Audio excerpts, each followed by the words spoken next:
been working really hard on your presentation. You have searched for a lot of content and information online.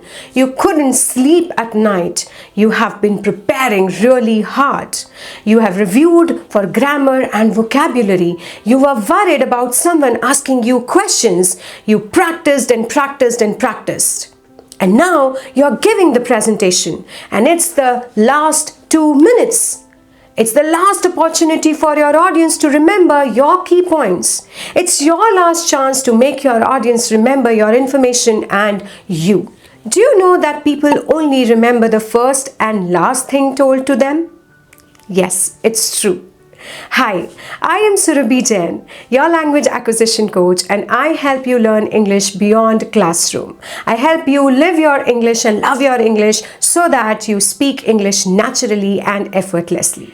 If you have been presenting in English or you have been preparing a presentation in English, obviously you want your audience to remember the key points you are going to tell them. And for this, you want to make your closing powerful. So in today's lesson, I'm going to share 3 ways in which you can make the ending or closing of your presentation powerful. Not only that, I'm going to share certain useful expressions which you can use in the conclusion of your presentation. So stay till the end.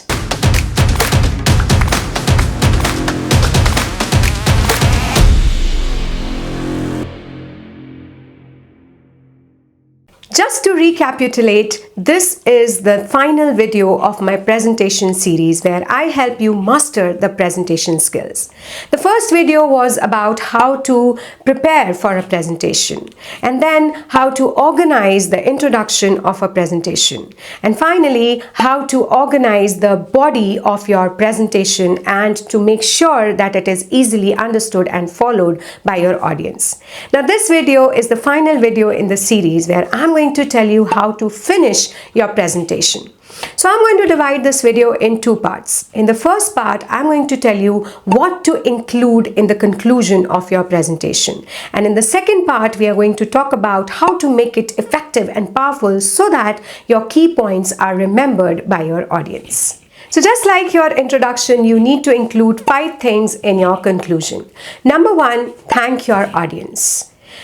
As you finish your presentation, you need to thank your audience. You need to appreciate their time, you need to acknowledge their attention, and you want to thank them for being there.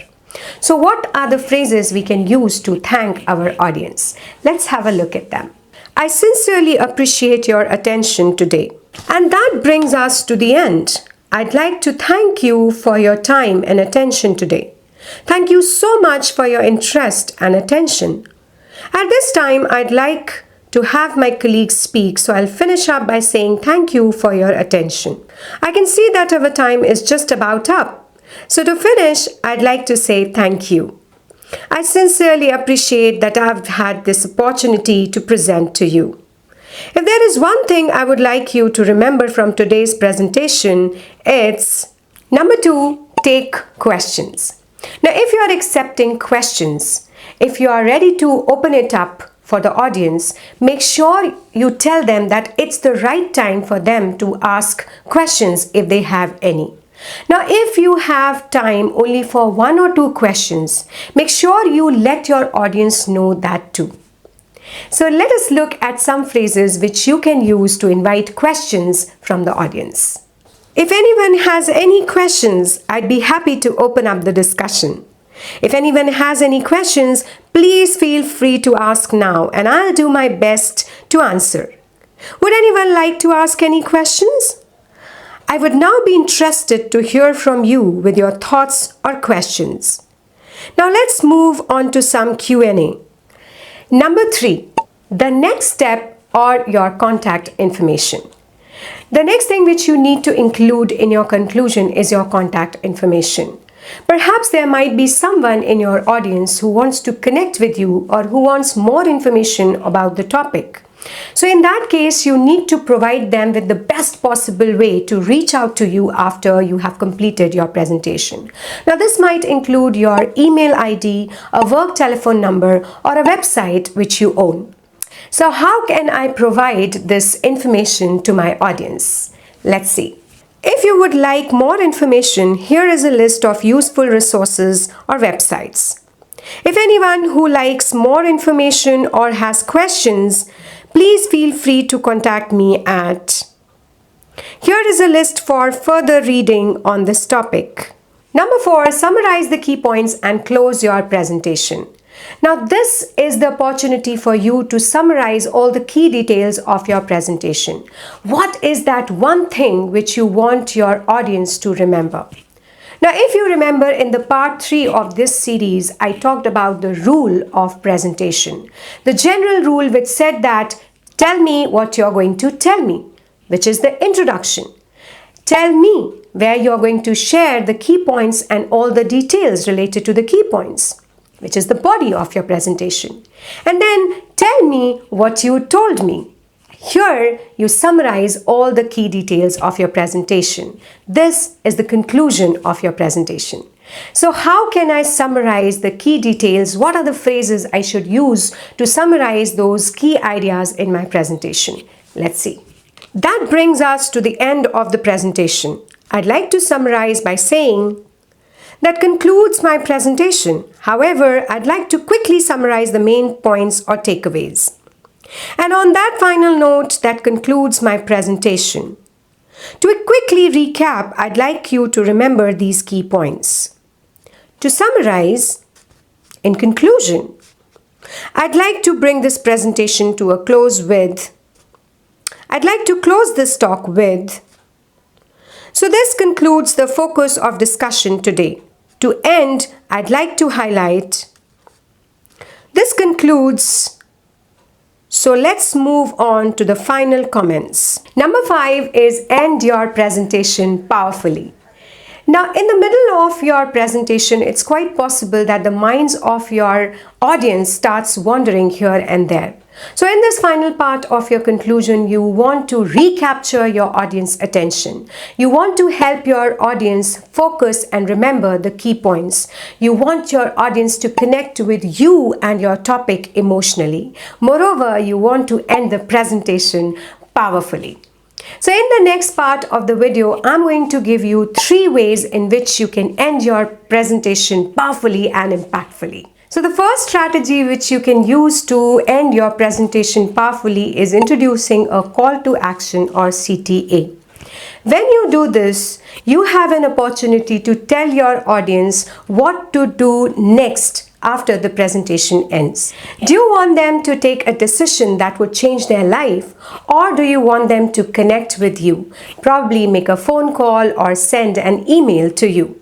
Whatever it is, whatever you want them to do, make sure you tell them by introducing a call to action.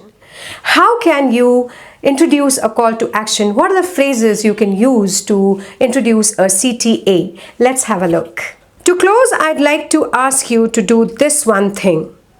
And finally, before you leave the conference today, please take 2 minutes too. The second strategy is using a powerful or inspirational quote.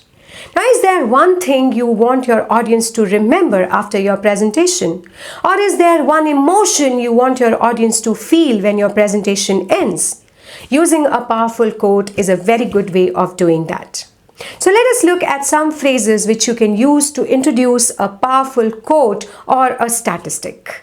I'd like to finish with this powerful, interesting and inspiring quote from. And finally, let's finish up today's discussion with this shocking statistic. So let me give you example of few quotes which can help your audience to be prepared for their next step or help them think differently. But there is one thing which you must remember while choosing the quote or statistic, that it must match your topic.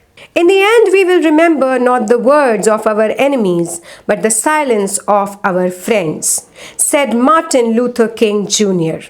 Alexander Graham Bell once said, sometimes we stare so long at a door that is closing that we see too late the one that is open. Strategy number 3 is using a shocking statistic or a fact. Now, if you want your audience to keep thinking about your presentation throughout the day, the evening, or maybe even the next day, a shocking statistic or a fact can help you exactly do this. Now, this can also help you re-engage your audience in between your presentation if you think your audience is losing interest or their focus is getting distracted. And it will immediately snap their attention towards you. Let us look at an example. Did you know that human brain's capacity is limitless? That's great news, right? But did you also know that a person is likely to remember only 25% of a presentation after 24 hours? But remember, the key point over here is to choose a statistic or a fact that directly connects with your topic. And with that, you have 5 useful things which you need to include in the conclusion of your presentation. Not only that, you now know the 3 strategies to make your endings powerful. So this was the final video of my series of giving presentations in English. If you have not watched the video number 1, 2 and 3, I recommend you to watch them as soon as possible because they are going to help you to speak with confidence and connect with your audience effectively. Not only that, it will help you to communicate impactfully. So if you found this video and the series useful, don't forget to give it a thumbs up. Don't forget it to share with a colleague who might have a presentation coming up in English very soon. And don't forget to subscribe to my channel because next week I'll be coming up with another useful English lesson. Till then, this is Surabhi Jain saying goodbye.